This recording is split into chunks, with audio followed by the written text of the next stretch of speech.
Pessoal, passando por aqui para a gente falar um pouco sobre neurose, tá? Eu vou usar um exemplo bem simples, pouco rápido. E por que eu quis abordar o assunto neurose? Porque todos nós somos neuróticos, sem exceções, tá? Somos no mínimo neuróticos. É uma regrinha que ninguém escapa.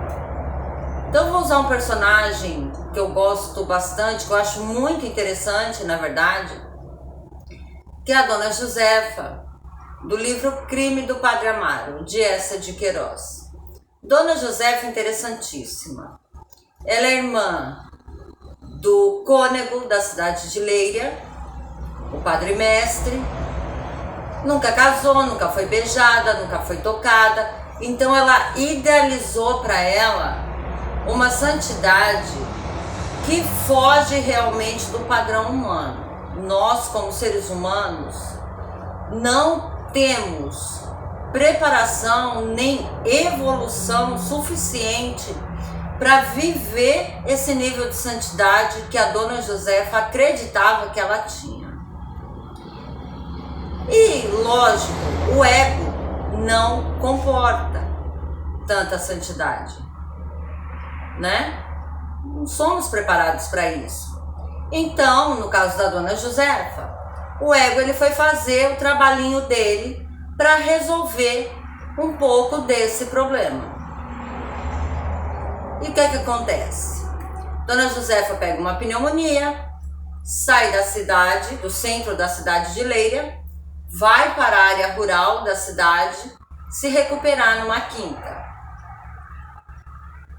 Qualquer pessoa que teve pneumonia ou conhece alguém que teve pneumonia sabe que a pessoa põe para fora muita secreção pulmonar. Era o caso da Dona Josefa. O que o ego fez? Falou, bom, a gente está tendo uma santidade aqui que não está dando para segurar, uma santidade que eu não dou conta, eu preciso resolver esse problema. O ego dela resolveu pegar essas secreções pulmonares e associar a Deus. Veja só, parece a coisa mais absurda, mas é assim mesmo que acontece no processo neurótico, tá? O ego associou essas secreções pulmonares a Deus. A Dona Josefa, obviamente, entrou em pânico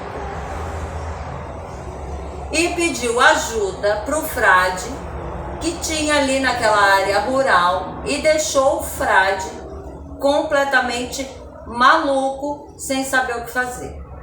Por quê?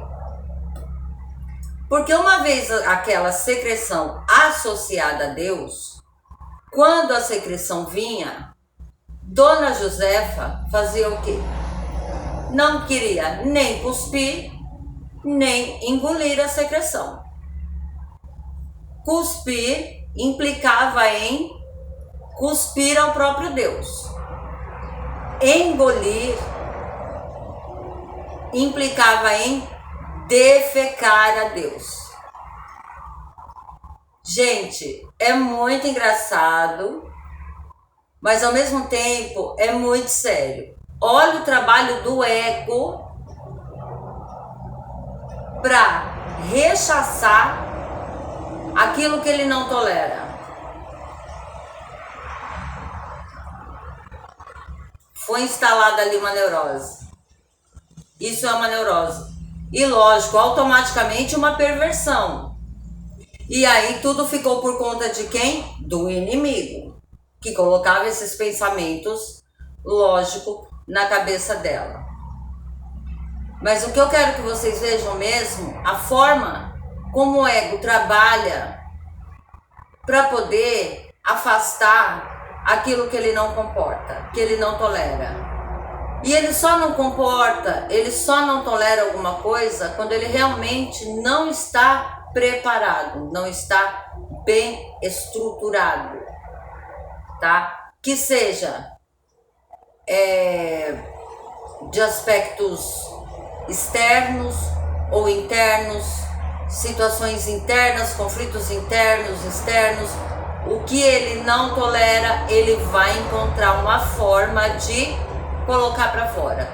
Nesse caso, ele usou é uma neurose mesmo, né? Porque ele fez essa associação. Qual a forma da gente aliviar esse ideal de santidade, de colocar para fora? Vou fazer ela cuspir essa santidade. Porque ninguém aqui está preparado para tanto.